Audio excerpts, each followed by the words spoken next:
En toute logique, pour honorer ce dimanche du Christ roi de l'univers, il aurait fallu sortir le grand jeu, écouter la messe du couronnement de Mozart, un truc resplendissant, clinquant, un truc qui ressemblerait au sacre de Charlemagne au moins, non ?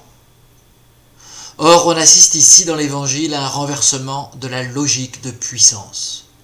Au lieu de présenter du grandiose, l'Évangile de Matthieu 25 présente plusieurs aspects de la vulnérabilité humaine. Tous les hommages et les égards que l'on doit au roi, je dois les rendre à celui qui a faim, celui qui est nu, celui qui est un étranger, malade ou en prison.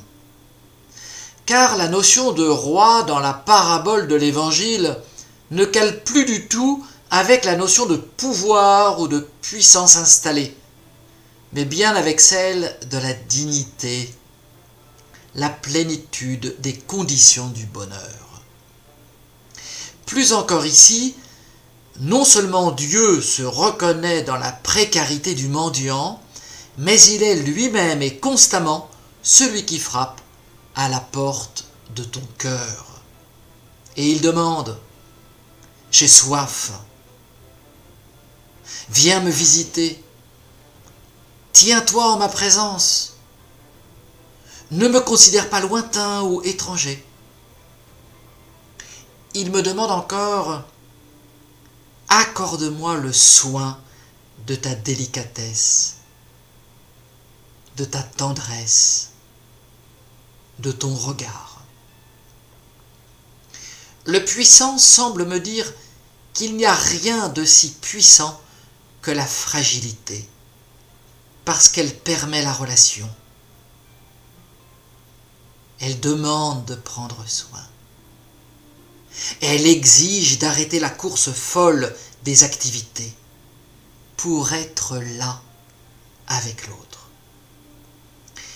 L'Évangile de Matthieu 25 semble me dire « Il n'y a rien de divin qui ne soit d'abord profondément humain », comme savait le dire Madeleine Delbrel.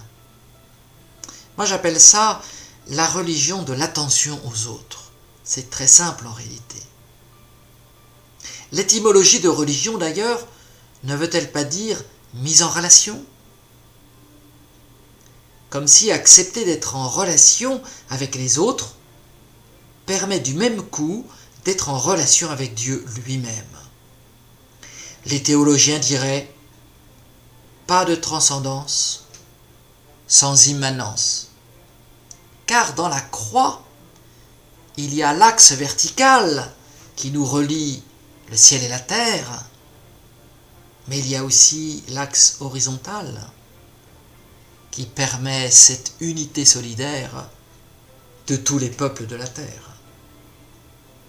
Cet évangile est important car il montre sur quoi nous serons jugés à la fin des temps, à la consommation des siècles. Le temps du royaume de Dieu est pour aujourd'hui même. Alors dans ta prière de chaque matin, dès demain, tu peux peut-être commencer par dire « Seigneur, montre-moi aujourd'hui quand tu auras faim ou soif, quand tu seras nu. » Car le genre parabolique de l'Évangile est une invitation pédagogique à réfléchir. Dieu prend au sérieux ta réponse par une attitude personnelle, librement choisie et mûrement réfléchie. Oui, le Seigneur est roi véritablement. Son royaume se réalise pleinement lorsque tous nos frères et sœurs seront rassasiés et reconnus à leur juste dignité.